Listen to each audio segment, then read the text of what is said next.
जय श्री जगन्नाथ भाई माने सर्वप्रथम गुरुदेव गणपति और जगदम्बा को प्रणाम करी आज आम आम छोट बेसिक आस्ट्रो सेशन आरंभ करवा।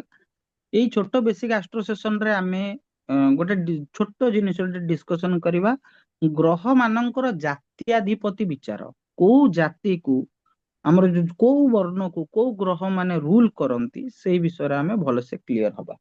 आपण मानकु कही रखे जे आपण माने भलसे जानिछंती जे जात्याधिपति कहले कौन बुझुने जात्याधिपति कहले को वर्ण को किए रूल करूचंदी सेई विषय रे आमे भलसे बुझु। तो सेई विषय रे एटा विभिन्न प्रकार इंटरप्रिटेशन अछि विभिन्न प्रकार इंटरप्रिटेशन अछि बहुत प्रकार इंटरप्रिटेशन बाहरी पारे किंतु आमे गोटे छोट बुद्ध बेसिक्स बुझिबा एबे जेबे डीपली स्टडी करिवा सेतेबेले आमे भलसे ए जिंसटा को क्लियर करिवा। तेबे मोर स्क्रीन आसिला कि टिके काइंडली देखै कि यस यस। कंफर्म करंतु। हां ग्रह मानकर जात्याधिपति विचार ग्रह ମାନଙ୍କ ଜାତ୍ୟାଧିପତି ବିଚାର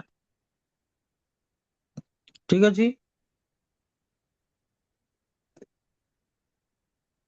ଆମର ଜାତି କେତେ ପ୍ରକାର ଅଛି ମାନେ ଯୋଉ ବର୍ଣ୍ଣ कर्मचारी। ବ୍ରାହ୍ମଣ କ୍ଷତ୍ରିୟ ବୈଶ୍ୟ ଶୂଦ୍ର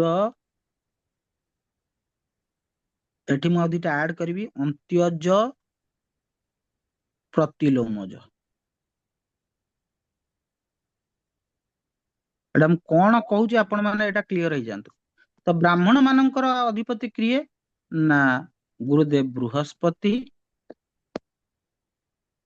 ଏବଂ ଗୁରୁଦେବ ଶୁକ୍ର। କ୍ଷତ୍ରିୟ ମାନଙ୍କ ଅଧିପତି କିଏ ନା ଗ୍ରହରାଜ ରବି ଏବଂ ମଙ୍ଗଳ। ବୈଶ୍ୟ ମାନଙ୍କର ଅଧିପତି କିଏ ନା ଚନ୍ଦ୍ର। ଶୂଦ୍ର ମାନଙ୍କର ଅଧିପତି କିଏ ନା ବୁଧ। ଅନ୍ତ୍ୟଜ ମାନଙ୍କ ଅଧିପତି କିଏ ନା ଶନି। ପ୍ରତିଲୋମଙ୍କ ଅଧିପତି କିଏ ନା ରାହୁ କେତୁ।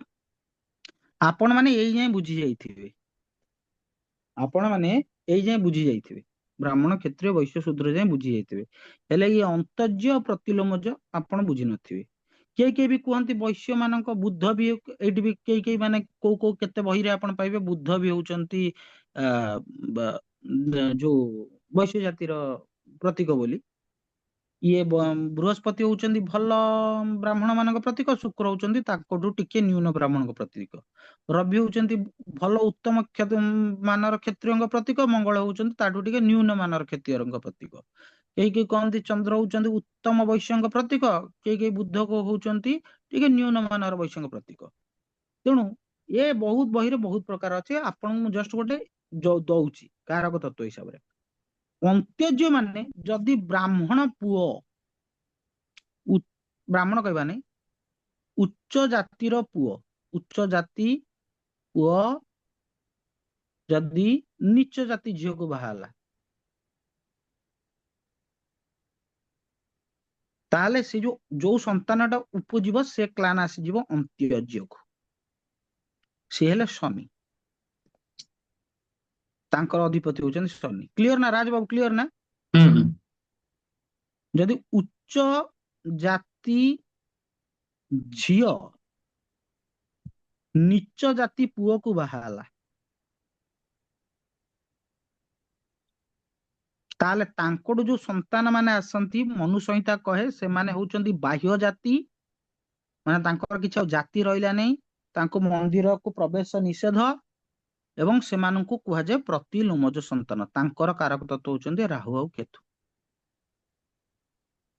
ଠିକ ଅଛି।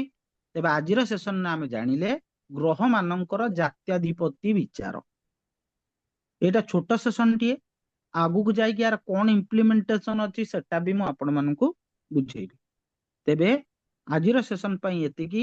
ଏଇ ଆଷ୍ଟ୍ରୋଲୋଜି ସେସନରେ ଆମେ ଗ୍ରହ ମାନଙ୍କର ଜାତ୍ୟାଧିପତି ବିଚାର ବିଷୟରେ ସମ୍ୟକ ଧାରଣା ନେଲେ ଆଉ କିଛି ସେମିତି ଛୋଟ ଛୋଟ ବେସିକ ସେସନ ସହିତ ଆମେ ଗୋଟେ ଗୋଟେ ଛୋଟ ଛୋଟ ଟପିକ କୁ ବହୁତ ଭଲସେ ବୁଝିବା। ବିନ୍ଦୁ ବିନ୍ଦୁ ମିଶି ସିନ୍ଧୁ ଯେତେ ଛୋଟ ଜିନିଷକୁ ଯେତେ କ୍ଲାରିଟିର ସହିତ ବୁଝିବେ ସେଟା ଆଗକୁ ଯାଇ ପ୍ରେଡିକ୍ସନରେ ଆପଣଙ୍କୁ ମାନଙ୍କୁ ହେଲ୍ପ କରିବ। ତେବେ ଆଜିର ସେସନ ପାଇଁ ଏତିକି। ସମସ୍ତଙ୍କୁ ଜୟ ଶ୍ରୀ ଜଗନ୍ନାଥ।